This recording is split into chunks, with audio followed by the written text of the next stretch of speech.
Hi YouTube, this is part 4 on how to make a DreamBoard theme, and today we're going to work on how to make a scrolling effect on your theme. And for example, we're going to learn from the basic Android theme. And there's really two types of scrollings that are really able to show you. One is when you scroll, your background wallpaper scrolls along with you, and there's some types of scrolling where you can just only scroll your application and then your background is stationary. So I'm going to teach you guys the moving background along with the moving application as well. And to start, let's go back to our default theme and open up iFile. And I just made this theme from scratch. I didn't take it from our old theme because it'll be really complex and messy to start with. So to start, let's open up our current main view dictionary. And I already made another new dictionary and it has subviews in it, so ignore that for now. So what you want to do first is add your frame.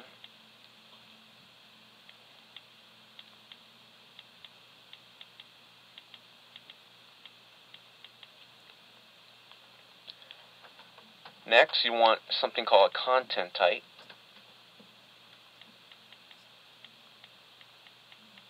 And you want this to be an integer.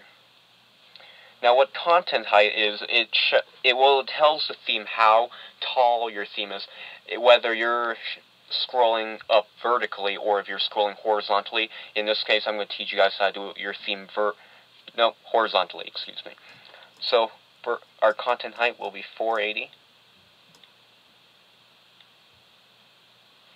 And our content width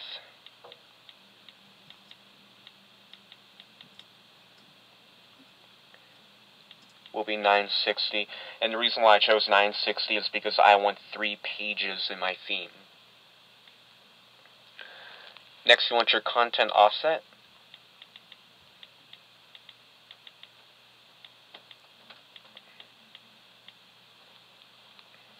And there's really two of them, content offset X and content offset Y.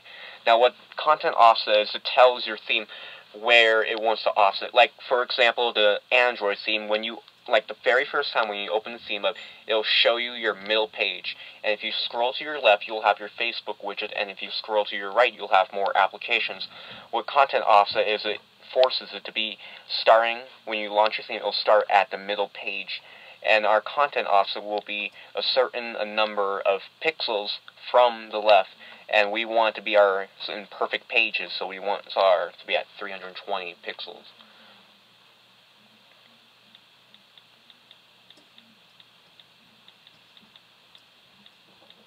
Now we want our content offset Y. Now, like I said, we're not scrolling vertically, we're scrolling horizontally, so it just leaves our content offset Y at 0.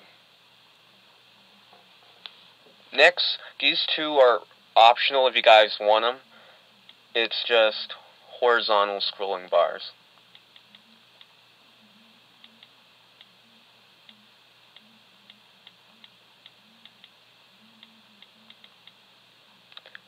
And you want this to be a boolean.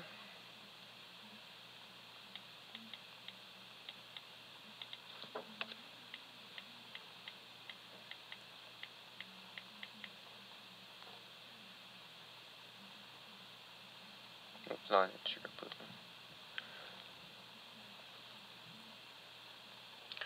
And it's up to you guys if you guys want. What these really are is, like, for example, if you're in Safari and you're scrolling down a page, to your right you'll see like a black little bar going down the page to indicate how much the page there is.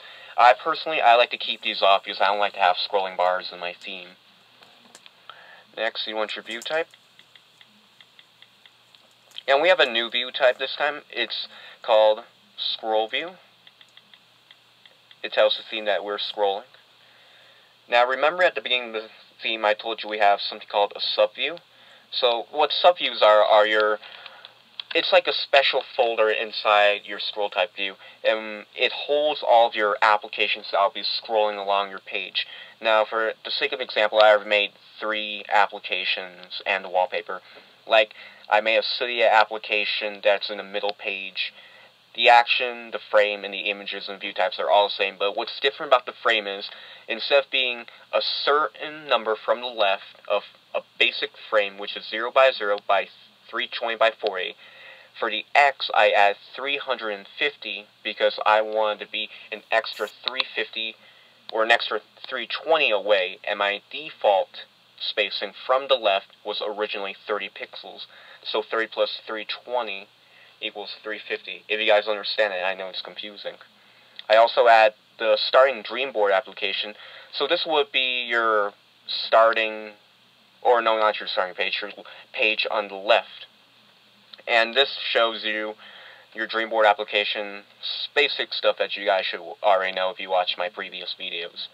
And then you have your wallpaper, and your wallpaper is just the same as your old wallpaper, except the frame will be 0 by 0 by 960 by 480. And that's it. Oh, before I forgot something. You also need something called paging. Paging.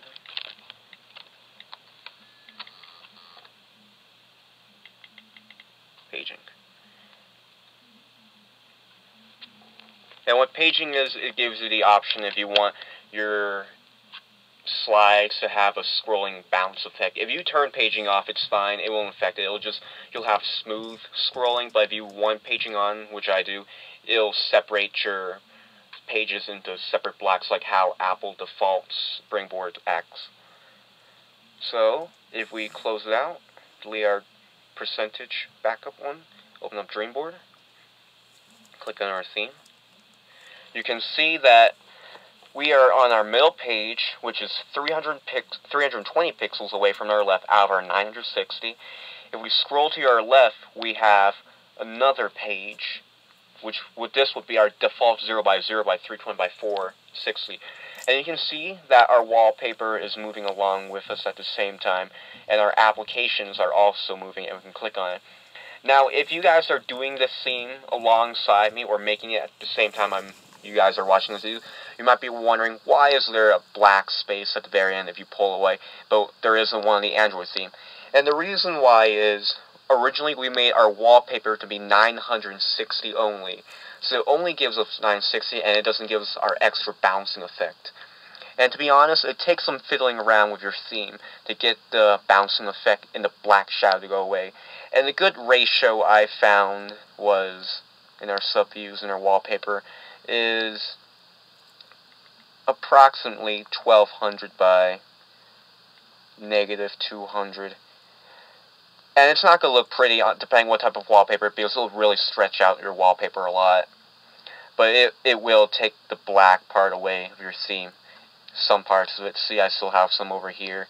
So it's mostly about a ratio of size to position. And I bet you guys can fiddle around with that and get a correct ratio to make it that no black parts are showing.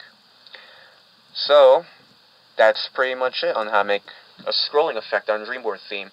And if you guys don't want a scrolling wallpaper, just delete it from your subview and add it underneath your whole scroll view dictionary, and that should eliminate all scrolling of the wallpaper and just fixate all your icons to be scrolling, like how Apple does their default springboard. And thanks for watching.